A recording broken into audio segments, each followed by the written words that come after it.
Welcome to Titan's troubleshooting video for the Impact 440. In this video, we will focus on diagnosing a possible transducer in need of replacement.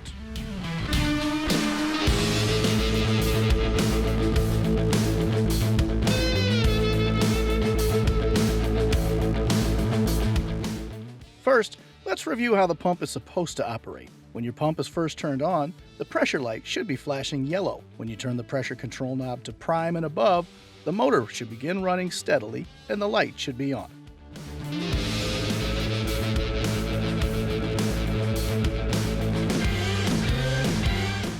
If your 440 motor is not running and the pressure light is on steady yellow or steady green, this is a sign that your transducer has lost communication. Let's start by turning the power switch off. Remove the side cover screws to access the first of the transducer connections. There is a total of 2 connection points. Squeeze the tab on the telephone-style connector to release it. Verify the wires are not broken or corroded. If there is any damage or corrosion, the component needs to be replaced. If the connections are intact and free of corrosion, reconnect them and turn the power back on to check and see if your pressure light is flashing. If flashing, the motor should run when the pressure knob is turned up. If the light is not flashing but still on steady yellow or green, we will need to check the second connection point. The second connection point is located under the large bottom cover. Turn the power off and tip the unit on its end for easier access. Once removed, you will see the second end of this connection at the control board.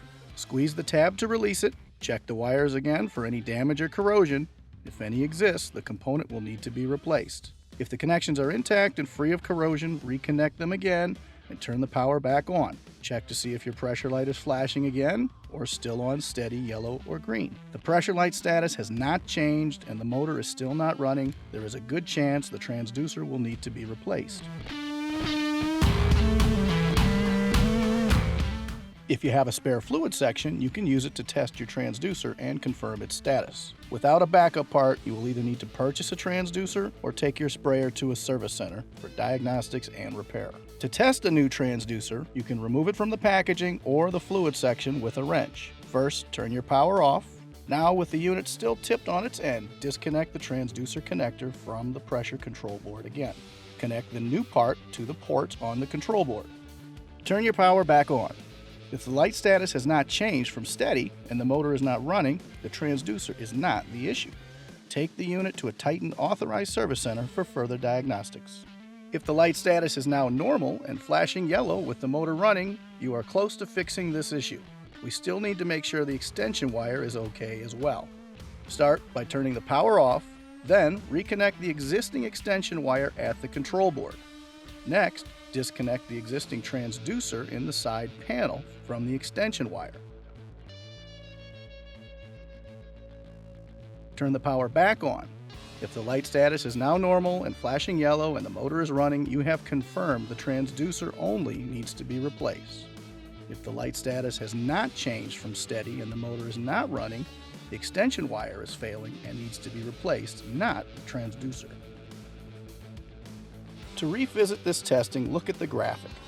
If a new transducer used at the bottom control board gets the motor running, but does not get it running at the side panel connection, then the jumper wire is the issue. If the new transducer used at the bottom control board and the side panel gets the motor running, the old transducer needs to be replaced. If the new transducer used at the bottom control board does not get the motor running, then the transducer is not the issue and a service center will need to intervene. Thanks for watching Titan's troubleshooting video for the Impact 440 sprayer. If you have any questions, please refer to your user manual or contact Titan's technical service team.